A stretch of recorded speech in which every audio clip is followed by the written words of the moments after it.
The Vivo Nex was undoubtedly one of the most innovative phones of 2018. A beautiful bezel-less front, a pop-up front-facing camera, an in-display fingerprint scanner, and whatnot. It wasn't just about these bells and whistles though. The Nex was a solid performer too and provided a well-rounded package with good cameras and great battery life. The only concern, however, was the longevity of the pop-up camera, as any moving part can fail in the long run. Well, that's now fixed in the new Nex Dual Display edition, which, as the name clearly suggests, has a secondary display slapped on the back which enabled Vivo to completely get rid of the front-facing camera and use the three primary cameras to take selfies, which would result in superior quality pictures. Quite smart if you ask me. But how practical is it? Let's find out in our first impressions of the Vivo Nex Dual Display edition, coming up next on TechPP.com.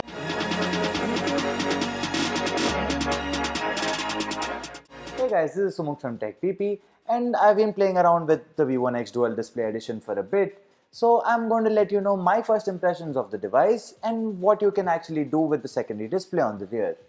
Let's actually begin with the back, as that's where the party is happening. Apart from the secondary display, of course, there are three cameras: a 12 megapixel f/1.8 sensor with 4-axis OIS, a secondary 2 megapixel lens for depth sensing, and a third time of flight or TOF camera used for face unlock, which by the way is blazing fast. The two main cameras have a circular ring surrounding them, which also acts as a notification LED along the perimeter.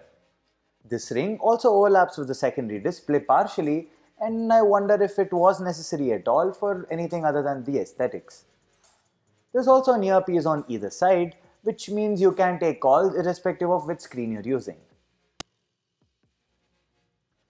The display on the rear measures 5.5 inches diagonally with the conventional 16:9 aspect ratio. The panel itself is AMOLED and has a resolution of 1920 by 1080 pixels.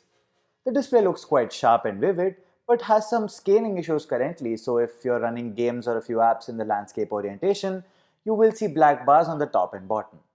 Software issue should be fixed via updates.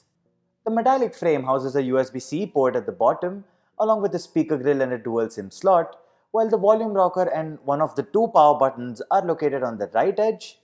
The beloved 3.5mm audio jack still gets to retain its place in all our hearts in the top edge, followed by the power button for the secondary display. You can either use the secondary power button or swipe across the display with 3 fingers to switch between displays.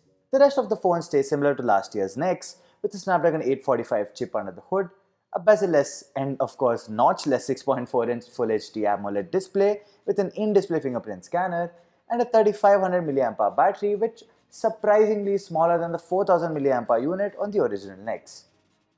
Given that there are two displays this time around, we'll have to wait to see how the smaller capacity battery holds up in day-to-day usage. Vivo's FunTouch OS based on top of Android 9 Pie handles software. There's whopping 10GB of RAM and 128GB of internal storage.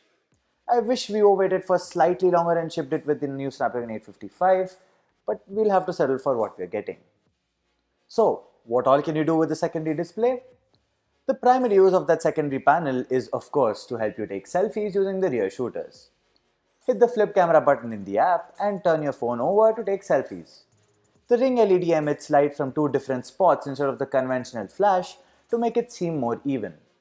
The camera looks promising as of now, but wait for our full review for the final verdict. Apart from being used to take selfies using the primary cameras, the secondary display can be used as, well, a normal display. You can run everything that you usually do on your smartphone, be it playing games, using your apps. Basically any interaction with your phone can be done using the secondary display. Another way to put the secondary display to use is with features like always on functionality, which can be used to display cool images like this, or to display the time and date along with the notifications at a glance.